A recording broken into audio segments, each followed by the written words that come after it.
बिहार में आज का दिन सियासी उठापटक से भरा रहा। पटना से लेकर दिल्ली तक बैठकों का दौर चलता रहा। दिल्ली में चिराग पासवान को मनाने के लिए चौथी बार बीजेपी नेता नित्यानंद राय उनके घर पहुंचे। काफी देर तक दोनों नेताओं के बीच बातचीत हुई। फिर दोनों ही नेता मीडिया के सामने आए और जल्द ही सीटों के ऐलान का दावा किया। उधर पटना में बीजेपी जेडीयू नेताओं की डिप्टी सीएम सम्राट चौधरी के आवास पर बैठक हुई।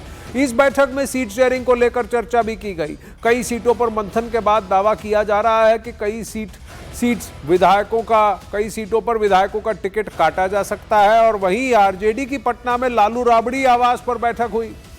कई नामों को केंद्रीय संसदीय बोर्ड को भेजा भी गया है। और पटना में आज की उस वक्त हलचल तेज हो गई जब प्रशांत किशोर से मिलने के लिए भोजपुरी स्टार पवन सिंह की पत्नी ज्योति सिंह पहुंच गई। हालांकि उन्होंने चुनाव लड़ने की तो बात नहीं कही, लेकिन फिर भी उनकी इस मुलाकात के कई सारे मायने निकाले जा रहे हैं। अभी एक और बड़ी खबर आ रही है। सीटों पर एनडीए के अभी सभी दलों में आपस में सहमति बन चुकी है। सूत्र बता रहे हैं धर्मेंद्र प्रधान के साथ हुई बैठक के बाद सहमति बन चुकी है। एनडीए का सीट शेयरिंग फॉर्मूला तय है। एनडीए जल्द ही सीटों का ऐलान भी करेगा। 2-3 दिनों से ये मंथन चल रहा है, मैराथन बैठकें चल रही हैं। और दिल्ली में बीजेपी कोर ग्रुप की बैठक कल है, यानी कि शनिवार को, और परसों यानी रविवार को सीईसी है। और इसी के अंतर्गत अगले 24 से 36 घंटों के बीच सीट शेयरिंग भी फाइनल हो चुका है। आपसी सहमति सब में बन गई है। कौन सी सीट पर कौन लड़ेगा, कौन कितने सीटों पर लड़ेगा, इस पर भी अब सहमति बन चुकी है। अरुण सिंह इस वक्त हमारे साथ लाइव हैं। अरुण नमस्ते। बड़ी खबर है कि एनडीए में सीट शेयरिंग फॉर्मूला कहीं ना कहीं तय है। महागठबंधन अभी भी डोल रही है।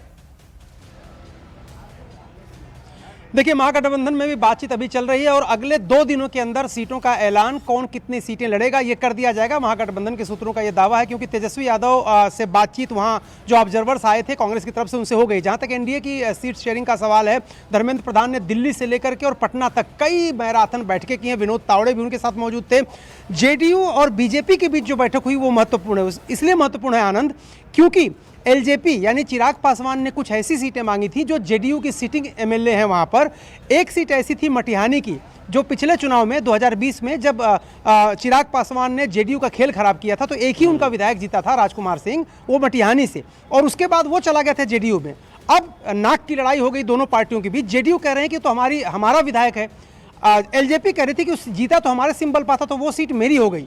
इसको लेकर के काफी जद्दोजहद हुई है और उस सीट को लेकर के चिराग और जेडीयू के बीच काफी मान मनोबल का दौर चला है। लेकिन धर्मेंद्र प्रधान और विनोद तावड़े सम्राट चौधरी के घर जब ललन सिंह और संजय झा के साथ बैठे हैं, उसके बाद मुस्कुराते हुए उन्होंने कहा ऑल इज वेल। विजय चौधरी ने कहा ऑल इज वेल, और उनका यह कहना था कि सीटों की संख्या लगभग तय हो गई है और उसका ऐलान 24 से 48 घंटे में हम लोग कर देंगे। यानी एनडीए में सीट शेयरिंग की कमोवेश मोटा मोटी सहमति बन गई है। लेकिन सबसे इंपॉर्टेंट बात यह है और मजेदार बात है कि जो जीता वहां मटिहानी से, उसका क्या होगा, उसका पत्ता कट हुआ के लिए, क्योंकि वो तो जीता था, वो देखा जाएगा। Thank you very much. चलिए आगे बढ़ाते हैं खबरों का सिलसिला। चिराग पासवान की बीजेपी के साथ सीटों पर सहमति बन चुकी है। चिराग पासवान की पार्टी को 25 से 26 सीटें मिलने का अनुमान है। भैया 25 मिल गया तो ज्यादा मिलेगा, क्योंकि पहले तो अनुमान था कि 22 से ज्यादा नहीं दे पाएंगे। अब सीटों का जल्द ऐलान भी हो सकता है। कुछ अन्य मुद्दों पर भी सहमति बनी है। राज्य और केंद्र सरकार में पार्टी को उचित सम्मान देने पर सहमति बनी है। यानी कि अगर एनडीए चुनाव अच्छे से जीतती है और चिराग पासवान की अगुवाई में एलजेपी का स्ट्राइक रेट भी अच्छा होता है, तो क्या समीकरण बैठ सकते हैं, किस तरह से इनको सम्मान दिया जाएगा और क्या सहमति बनी है, यही तो बात है। क्योंकि इसी की वजह से चिराग पासवान के चेहरे पर भी मुस्कान दिख रही है इन पिक्चर में।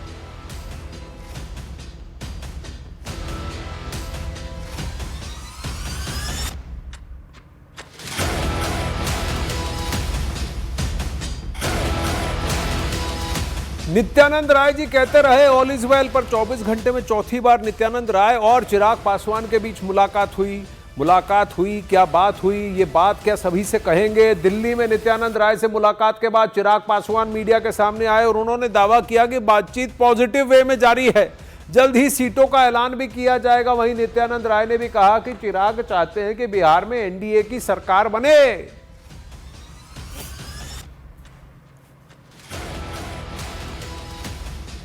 मैं जानता हूं कि आप सब सिर्फ घोषणा का इंतजार कर रहे हैं, वो भी जल्द हो जाएगी।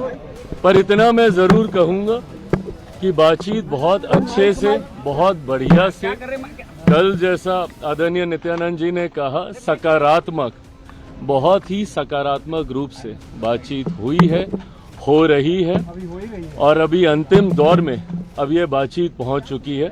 मुझे लगता है जिस घोषणा का इंतज़ार आप सब कर रहे हैं कि कौन कहाँ कितनी, हम लोग हर एक माइन्यूट जितने भी डिटेलिंग्स हैं, हर चीज़ को हम लोग पहले ही डिस्कस कर लेना चाहते हैं, ताकि बाद में गठबंधन के भीतर किसी भी चीज़ को लेकर, सीटों को लेकर, प्रत्याशियों को लेकर, कहाँ पे कौन कैसे प्रचार करेगा, कैसे, हर चीज़ को विस्तार से हम लोग चर्चा करना चाहते हैं, जो कि बहुत अच्छे से हुई है, हो रही है और मुझे लगता है बहुत जल्द आप सबके सामने ख्याल रखा गया सर आपका आत्मसम्मान। प्रभु, जहाँ पे मेरे प्रधानमंत्री हैं वहाँ पे कम से कम मुझे अपने सम्मान की चिंता करने की जरूरत नहीं है।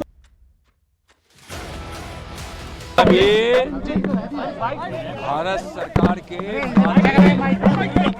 कैबिनेट मंत्री श्री चिराग पासवान जी ने आपको बहुत स्पष्ट शब्दों में कहा है और बिहार में एनडीए की सरकार बनाने की उनकी मन की जो योजना है उस पर बहुत विस्तृत से आपको बताया। सब सकारात्मक है, कहीं कुछ नहीं है, सब सकारात्मक है। सब सकारात्मक है, ऑल इज वेल। पर सूत्रों के मुताबिक सीट शेयरिंग को लेकर चिराग पासवान ने एनडीए के सामने अपनी शर्त रखी थी, जिसे लगभग मान भी लिया गया है। दरअसल चिराग पासवान 30 से 35 सीटों की डिमांड कर रहे थे, ऑफर 22 सीट का था, 4 सीटों पर टकराव था। संभव यह है कि भाई उन्हें 26 सीट मिलेगा। कहीं ना कहीं 2 दिन से इसी बात पर चल रही है कि 26 सीटों पर आकर बातें रुकेंगी। कुछ सीटें थी जहां पर टस से मस एक दूसरे को नहीं होने देना चाहते थे, वहां पर वो बनाना चाहते हैं। देखिए, गोविंदगंज बीजेपी की सीट की सिटिंग सीट है, चकाई निर्दलीय सिटिंग विधायक है, सिकंदरा हाम की सीटिंग सीट है और ब्रह्मपुर ये आरजेडी की सीटिंग सीट है। अब इनको चिराग पासवान को ये 4 सीटें चाहिए। क्यों चाहिए?